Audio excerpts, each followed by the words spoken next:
He is my joy. And I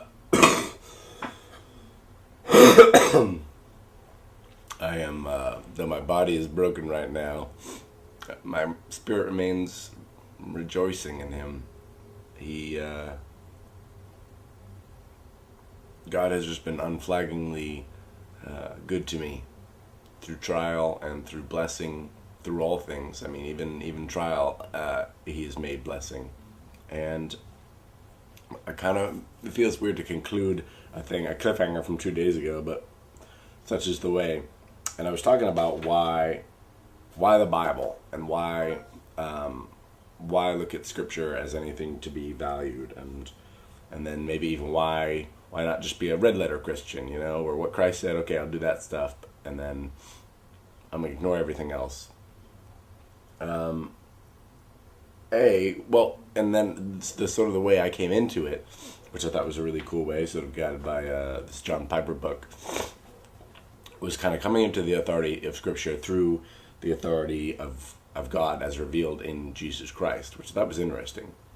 Because Christ is God as Christ, or Christ as God, or however that works, is certainly,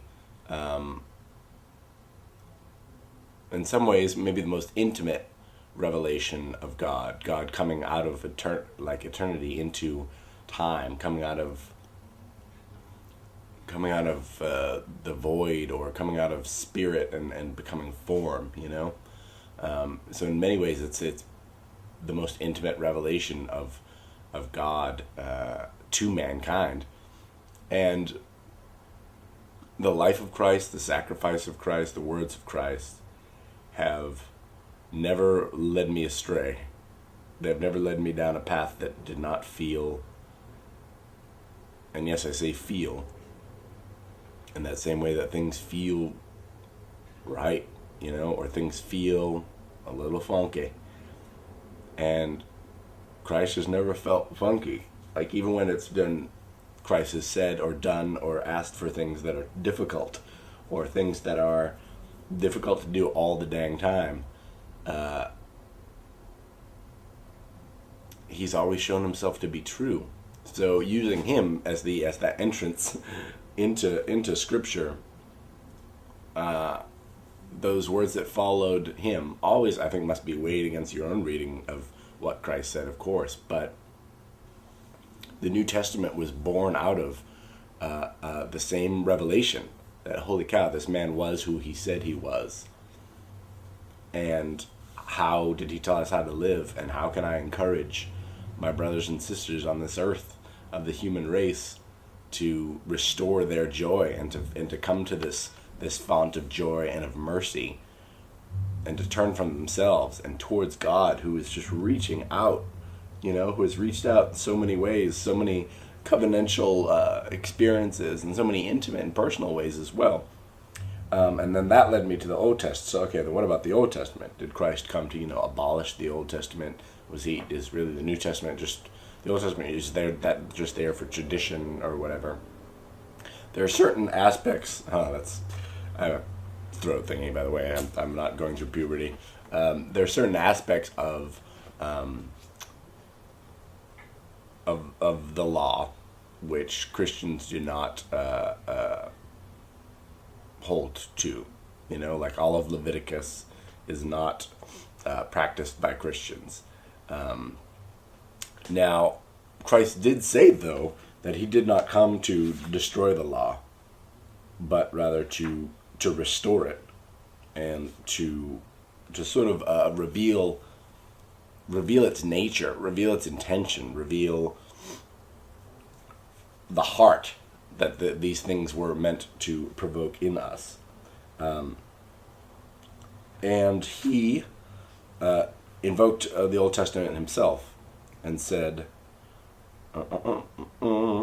he referred to something in Matthew. He referred to Genesis 2:24 as something said by God, even though obviously a human being wrote them down. He who created them from the beginning made them male and female, and said, therefore a man shall leave his father and his mother. In John 10:35 he said, Scripture cannot be broken. And obviously at that point he wasn't talking about to the people he was speaking. Now at this point it kind of can mean all of it to us, but at the time the people he was speaking to, he meant the Old Testament. And he says in Matthew and Luke, he said, "Do not think that I have come to abolish the law and the prophets. I've come not to abolish them, but to fulfill them. For truly I say unto you, until heaven and earth pass away, not an iota, not a dot will pass from the law until all is accomplished." Now, in some ways, Christ coming in fulfillment of that law, moved to replace some of the things, the scapegoating and the sacrifices and the lots of various and sundry things that we do not do nowadays, because Christ came as a propitiation for those things. There are many rituals that were based on abolishing sin from your life, almost like forms of penance. And Christ came to say that I'm here. I am your penance. I'm taking your penance for you in a way, and leaning on me. I as a son of God, as God, in this sacrifice, basically taking it on you, abolishes all those things. So certain aspects of the law, yes, have been fulfilled or changed, but it doesn't change the intention of them. It doesn't change the God who said them. It doesn't change the truth of those things. You know what I mean? Does that make sense? I don't know. And there was this whole period before Jesus' ministry began, where he goes into the desert and is tempted by straight up Satan. And if you've never had an encounter with the supernatural realm, I know a lot of people who find that aspect of it kind of foolish, because it's like the miracles. That just doesn't happen. Now, if you've never had an interaction with the miracle or an interaction with the supernatural realm, I kind of feel sorry for you, because it's there. There's things going on that we cannot see, and they're not just nanobots or nanospikes. How cool are those? And he goes in the desert and he's tempted by Satan for all these things. Here, you know what? Leave this task of yours aside. Just leave this task of yours. Leave God's joy aside. Leave God's glory aside, and I will give you all the glory you can ever have. You could rule this world. You're a very special person. You should be treated special. You shouldn't be asked to sacrifice yourself. And every time these specific temptations came, he answered with each, "It is written," and he would quote scripture. So God, in his divinity,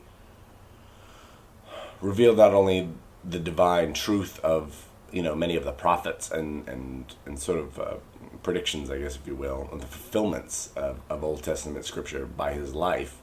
He actually validated the authority of all scripture as coming from God and being a guidance of God and being something that he used to lean upon, And I've often said that I think it's great. It's just enormously useful, and as a lot of the law and the things God says to do, that not only are they just true and holy, but they're actually just useful.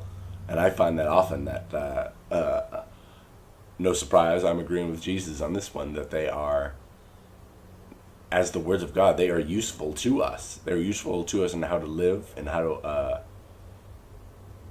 avoid those funky moments I referred to minutes and minutes and minutes ago.